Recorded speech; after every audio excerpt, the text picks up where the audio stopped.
Hello, and welcome to Day by Day True Crime Stories, the podcast where we explore a different crime or justice milestone from this day in history. I'm your host, Kona Gallagher, and today is September 7th. On this day in 1996, one of the brightest voices in hip-hop was silenced. Tupac Shakur was gunned down in Las Vegas after a heavyweight fight. He would survive the shooting itself, but 6 days later, at just 25 years old, his life was over. His death wasn't just the loss of a rapper, it was a cultural earthquake. And nearly 3 decades later, the case still isn't fully closed, even as new twists continue to unfold. Today, we're talking about the murder of Tupac Shakur. Let's get started. On September 7th, 1996, Las Vegas was buzzing. The Strip was lit up after Mike Tyson's latest fight at the MGM Grand, and Tupac Shakur was there with Suge Knight, the head of Death Row Records. But underneath all the glitz, tension was simmering. Earlier that evening, Tupac and members of his crew had gotten into a physical fight with Orlando Baby Lane Anderson, a member of the Southside Crips. Security footage captured the scuffle in the MGM Grand lobby. No one knew it then, but that altercation may have set the stage for what came next. Around 11:15 p.m., Tupac and Suge slid into a black BMW and headed out. As they pulled up to the intersection of East Flamingo Road and Koval Lane, a white Cadillac pulled up beside them. Then the windows came down. A burst of gunfire shattered the night. Tupac was hit 4 times, once in the chest, twice in the thigh, and once in the arm. Suge Knight was grazed in the head, but somehow managed to slam the accelerator and speed towards safety. The scene descended into chaos. There were sirens and panicked onlookers. The Strip was brought to a standstill. Tupac was rushed to University Medical Center. For 6 days, doctors tried to save him. On September 13th, 1996, his mother, Afeni Shakur, made the decision to let him go. From the very beginning, suspicion swirled around Orlando Anderson. After all, he had fought with Tupac just hours before the shooting. But Anderson was never charged. He denied involvement, and before police could press further, he was killed in an unrelated gang shooting in 1998. And with Anderson gone, the trail basically went cold. Witnesses stayed silent and the leads dried up. Some people accused law enforcement of dragging their feet, while other rumors involved wider conspiracies involving East Coast rap rivalries, record labels, and even the FBI. For years, Tupac's murder felt like one of those cases that was just destined to remain unsolved. Then, in 2023, the story reignited. Las Vegas police raided the home of Dwayne Keefe D. Davis, Orlando Anderson's uncle and a reputed Crips leader. They seized computers, bullets, documents, even his own tell-all memoir.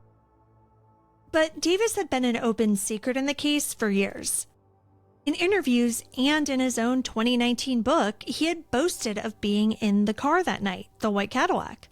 He even called himself the shot caller. Still, it was shocking when in September 2023, he was arrested and indicted for Tupac's murder, making him the first person ever charged in connection with the crime 27 years later. Today, Davis is 60 years old and is sitting in a Nevada jail. He insists that his past confessions were just exaggerations. He's pleaded not guilty. His trial has been pushed back several times and is now set for February 2026. For Tupac's fans, the arrest was a bittersweet moment.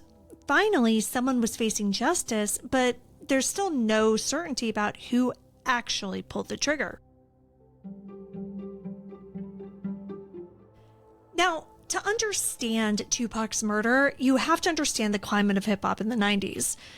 Ironically, Tupac and Christopher Wallace, the notorious B.I.G., started as friends. They met in 1993, they shared stages, and they even crashed on each other's couches. Tupac offered Biggie advice and encouragement. But that brotherhood crumbled in 1994. Tupac was ambushed and shot 5 times during a studio visit in New York. He survived, but he was convinced that Biggie and his label, Bad Boy Records, aka Diddy's label, knew more than they let on. Biggie denied it, but the trust was shattered. Then came the music. Biggie dropped Who Shot Ya, which Tupac took as a direct taunt. In response, Tupac recorded Hit 'Em Up, one of the most infamous diss tracks of all time, lashing out at Biggie, Bad Boy, and even Biggie's wife. The tension exploded at the 1995 Source Awards, where Suge Knight openly mocked Diddy, known then as Sean Puffy Combs, on stage, daring artists to leave Bad Boy for death row. The crowd went nuts. What had started as a personal beef was now East Coast versus West Coast, 2 powerful labels, 2 cultural centers, and 2 men who had once called each other friends. 6 months after Tupac's murder, Biggie himself was killed in a drive-by shooting in Los Angeles. To this day, both murders remain officially unsolved. Tupac's death didn't just end a life, it ignited decades of speculation.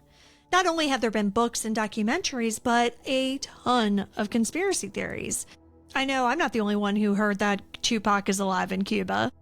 In 2023, Suge Knight, who was driving the car that night, stirred the pot again.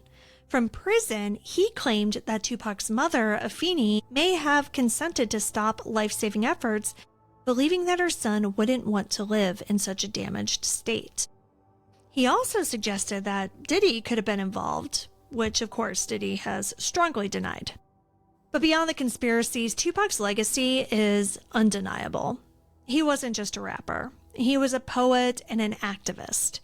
For those who loved him, the arrest of Keefe D was a step in the right direction, but again, it just isn't the full story, and who pulled the trigger may never be known.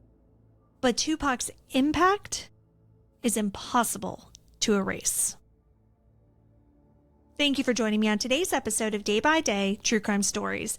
If you found Tupac's story compelling, please subscribe, rate, and review the podcast. It'll help us grow. And be sure to join me again tomorrow as we explore another significant event in true crime history. Until then, stay safe and remember, behind every headline is a life worth remembering. Day by Day True Crime Stories is a Little Monster production. Hey, you can do it!